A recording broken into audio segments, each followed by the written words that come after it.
I can remember my passion for food was ignited by my grandmother's cooking and my mother's cooking back when I was a child. I can still remember them making breads and taking the game that my uncles and my father and my grandfather used to bring home, the deer and the grouse and the pheasants and the rabbits, and we had many family feasts over wild game. And I remember the farmers coming over, and they would pretty much bring their market goods, around the town. And I remember my grandmother and my mom would be out there, buying the vegetables like the tomatoes and the carrots and the onions and the radishes and the lettuces in season. And later on in the fall, it would be apples and pears, and we had currants, elderberries, sunflowers, pumpkins, all the good stuff.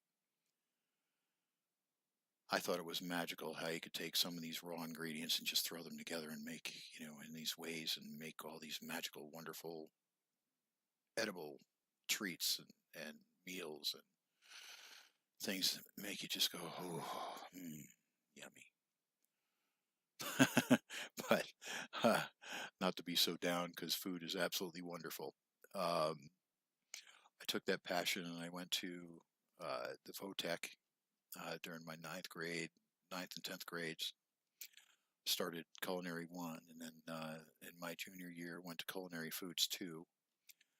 And in my senior year, I transferred to another school downstate and went to the VOTEC there and met some wonderful friends who I'm still friends with here 30 years, 35 years later.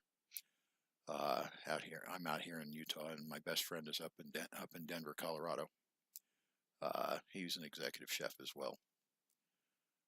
Well, I spent most of my years. I worked my way through from being a dishwasher up to line cook, sous cook, line chef, prep cook, executive chef, and then I managed a few of the places before I retired years ago. Spent 27 years in my career doing my best to make people happy and hone my culinary skills.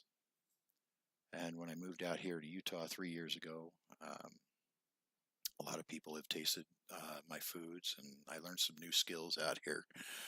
They like to cook in cast iron, and I think it makes food taste way better um, than anything else. But anyway, that's my opinion.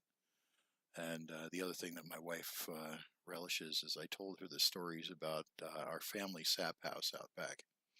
We had a building off the back of the house that was called the sap house. It was a back kitchen, is what it was for cooking during the hot days. You didn't have the heat in the house, or you could cook during the winter. And we had an old wood or coal stove, and that's what my father and I we used to go and uh, tap the maple trees for the sap, and we bring it back in once a week.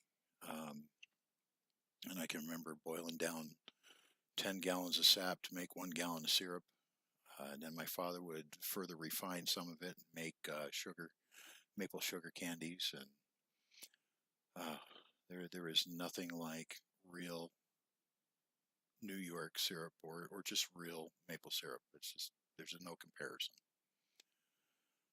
Farm churned butter, raw milk, things along those lines make better food. And that's one of the reasons that the Twisted Peach, and we're going to utilize local farm markets and local producers.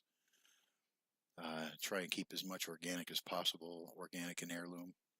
Keep our price point, at a good price point, and you're going to get a good meal. It's not just going to be, like a steamed carrot with some soy sauce on it and a couple of greens. That wouldn't feed a kindergartner. Um, at any rate, looking to bring you some good food, some gourmet wings, some comfort foods, and things that give you the fat happies. I hope you come along for the ride. Have a pleasant day, have a pleasant evening, whatever it may be there, and I hope this video has made you smile a little bit, maybe brought back some reminiscence. look at our perks. Hope to see you soon in a town, village, or even at a festival near you. Have a wonderful evening.